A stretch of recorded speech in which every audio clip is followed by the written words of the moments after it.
안녕하세요. 저는 30대 후반의 평범한 주부입니다. 저는 어렸을 적 부모님께서 이혼하셔서 아주 어렸을 적에는 조부모님 밑에서 크다가 초등학생 되어서야 아빠가 절 데려가셨어요. 저는 늘 엄마가 그리웠고 가슴에 품고 살았습니다. 세상에서 제일 부러운 사람이 엄마가 있는 아이들이었어요. 아빠는 당시 재혼하실 여자가 있었는데 능력이 어찌나 좋으셨는지 애까지 딸렸으면서 처녀장가를 가셨습니다. 아빠는 당시 트럭으로 야채 장사를 하셨는데 그곳에서 물건 거래했던 단골 손님인 새엄마와 만나 인연이 되었다고 합니다. 새엄마는 그 근처에서 큰 건물의 회사 사람들을 대상으로 샌드위치를 팔았는데 이성으로서 매력은 없었는지 혼기를 놓쳐 시집을 못 가시다가 돌싱이었던 아빠를 만나 결혼을 하셨습니다. 서로 인사해 이쪽은 내 새엄마 되실 분이야 배울 점이 많은 분이니까 잘 지냈으면 라고 말을 하는데 당시 제 나이 15살 요새 중2병이란 말이 유행하듯이 한참 막 나가고 엇나갔던 반항기 많은 사춘기였어요. 새엄마가 생긴다고 할 때 얼마나 울었는지 모릅니다. 엄마가 너무 불쌍했어요. 그래서 얼굴도 보지 못한 새엄마가 더 미웠습니다. 가서 말썽 피우지 말고 조용히 잘 지내라. 얼마나 젊은 아가씨가 싹싹하고 예쁜지 예쁜 자식 얻어줄 여자 드물어. 내가 잘해야 내 아빠도 길을 파는 거야 알겠어 라고 하시는데 하나뿐인 손녀 걱정보다 행여나 또 결혼이 잘못될까 염려한 아들 걱정이 먼저이신 할아버지셨네요. 어찌되었든 전 아빠네 집에서 살게 되었고 새엄마는 인심 좋게 제게 다가왔습니다. 소율아 이따 나랑 쇼핑하러 가지 않을래? 실은 나 딸이 생기면 꼭 해보고 싶은 일이었거든. 됐거든요. 아주 웃겨. 누구더러 딸이래요? 쇼핑은 아줌마 혼자 하세요. 피곤하니까 라고 얘기를 했고 새엄마는 이해 못하지 않고 꿋꿋하게 제 곁을 맴돌았습니다. 그럼 엄마가 아니 내가 맛있는 샌드위치 해줄까? 아빠가 야채 싱싱한 거 가져와서 아주 맛있을 거야. 안 먹거든요. 샌드위치 많이 먹으면 살쪄서 싫어요. 전 아줌마보다 예쁘게 살고 싶거든요.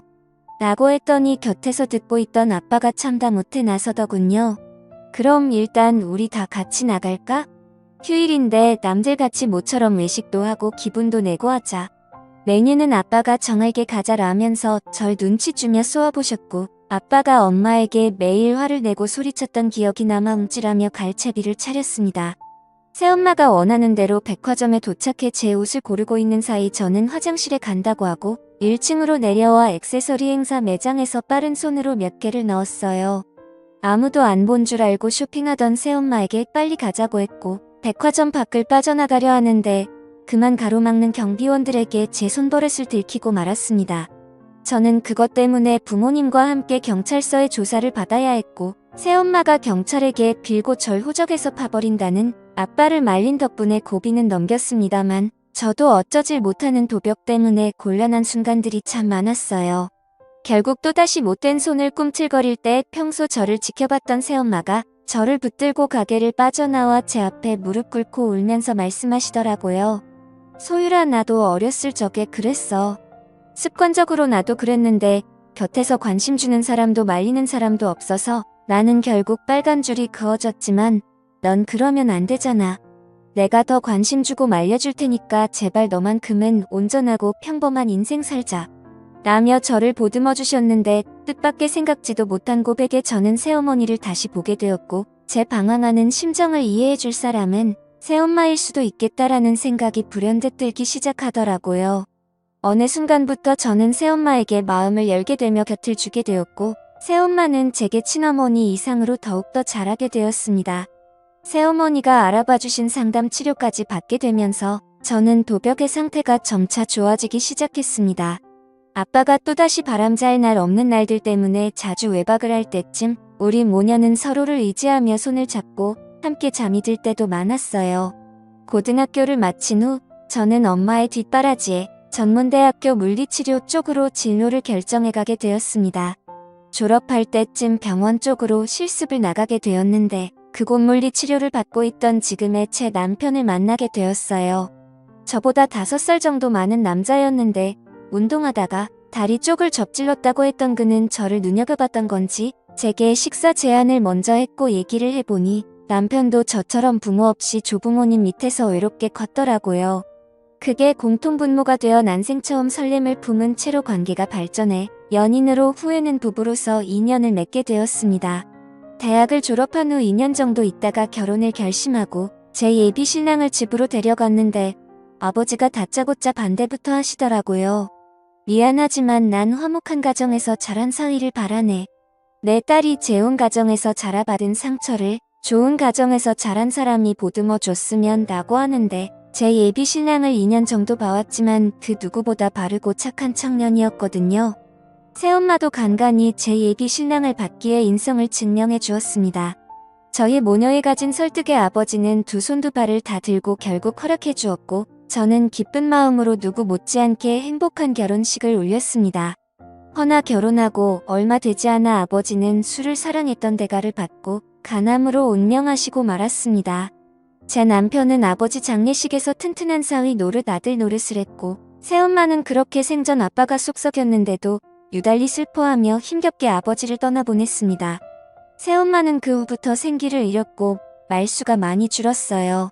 퉁퉁했던 살도 너무 많이 빠져버려 마음이 아프고 걱정도 되었습니다. 게다가 사시던 집도 아버지 빚 때문에 다 넘어가게 생겨 작은 단칸방으로 쫓겨날 얘기였죠. 혼자 사시는 새엄마가 늘상 맘에 걸렸던 제 심정을 알았는지 남편이 먼저 제안을 해주었습니다. 우리 이참에 장모님 모시고 살까? 방도 2개나 더 있고 숟가락 하나만 더 놓으면 되잖아. 정말 그래도 돼? 나는 자기가 우리 새엄마 내 친엄마 아니라는 걸로 싫어할 줄 알았거든. 당신한테 친엄마 이상인 분이시잖아. 내가 부모님이 없어서 그런지 장모님이 따뜻하고 편안했거든. 우리 엄마라고 생각하고 나도 잘 모실게. 이렇게 남편과 저는 합의를 본 후 뜻을 새엄마에게 전했고 새엄마는 저의 뜻에 감동받았는지 한참을 그 자리에 서서 오열했네요. 그렇게 저희는 새엄마랑 합가를 하게 되었습니다. 엄마는 늘 송구스러워하시며 집안일을 전담하셨고 그간 모은 돈이라며 5천만 원 정도 저희에게 돈을 주시기도 했습니다.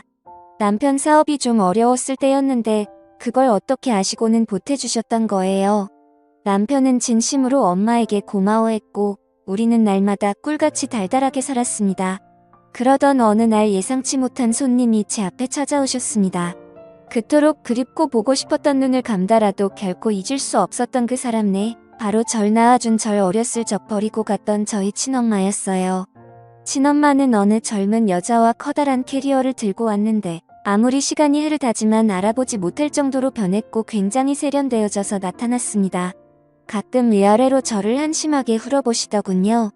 새엄마 밑에서 자라서 하도 눈치밥을 먹어서 그런가 저렇게 볼품없게 삐쩍 말라갔고는 사위는 어디서 허우대만 멀쩡한 사람을 데려왔대.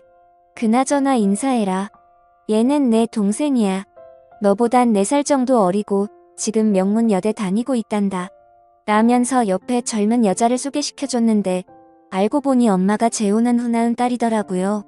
그리 잘났다며 엄마가 칭찬했던 동생은 엄마 못지않게 명품을 휘감고 와서는 집을 이리저리 둘러보았습니다. 엄마는 새아빠와 이혼을 했다더군요.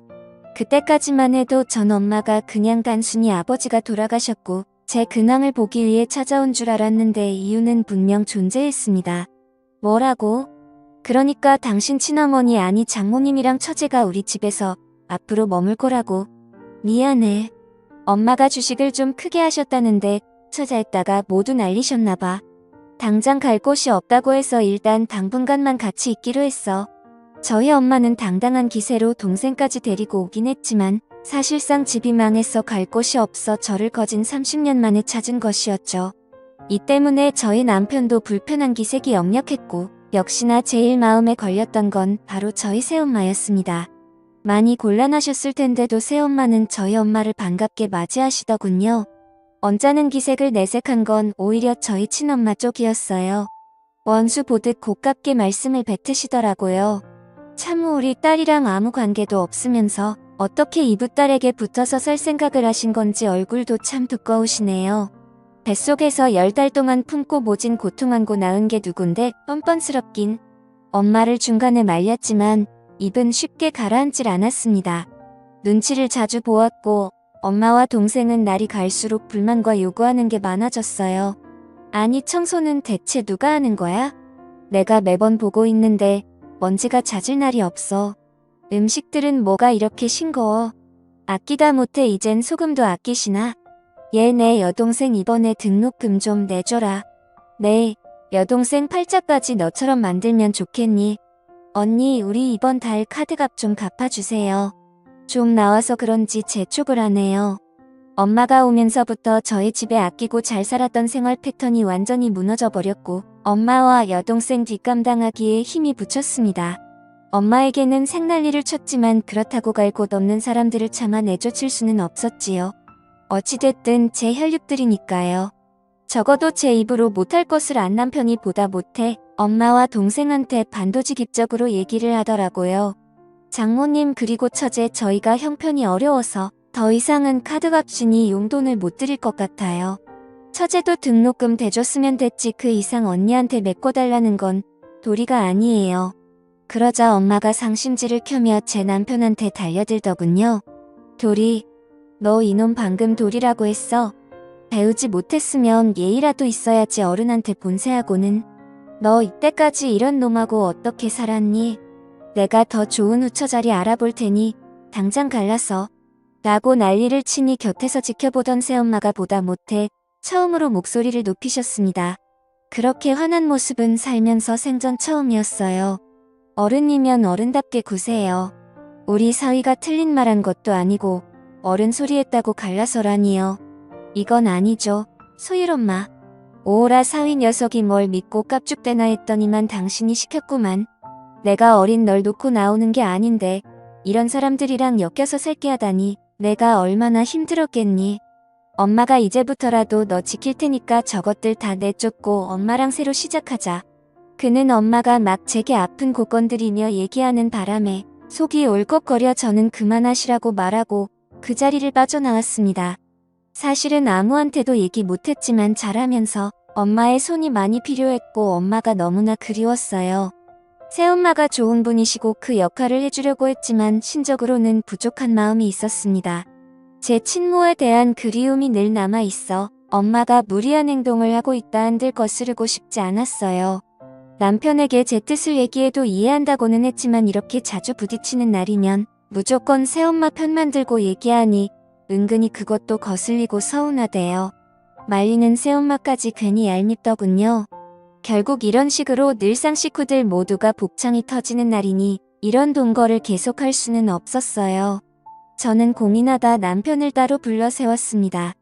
여보 미안한데 저번에 엄마가 우리에게 준 돈 회사에 쓴 거 다시 돌려줄 순 없어. 지금 당장 이용 통하기가 쉽진 않지. 당신도 알다시피 사업에 급한 불끈을 했었고 나머지 좀 남긴 건 친장모님 처제 카드값이랑 등록금 하느라 다 나갔잖아. 왜 그러는데? 당신 설마 지금 분위기가 안 좋잖아. 자꾸 부딪혀서 맨날 가정에서 큰 소리가 오가니까 스트레스 받기도 하고 이럴 바엔 좀 떨어져 있는 것도 괜찮을 것 같아서.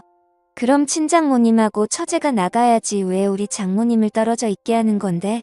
30년 만에 날 보러 온 엄마와 동생을 어떻게 내보내 그럴 순 없어. 아무리 그래도 내 부모고 형제야. 다 내 핏줄들이라고. 난 절대 그렇게는 못해. 그럼 정말 어쩔 수 없네.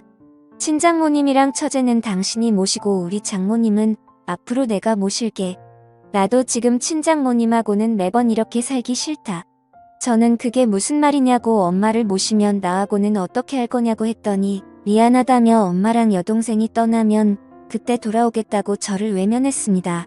그리고 남편은 이튿날 정말로 짐을 싸서 새엄마와 같이 집을 나가버렸습니다. 엄마는 정작 새엄마와 남편이 집을 나가자 재빠르게 탓에 전환을 하더라고요.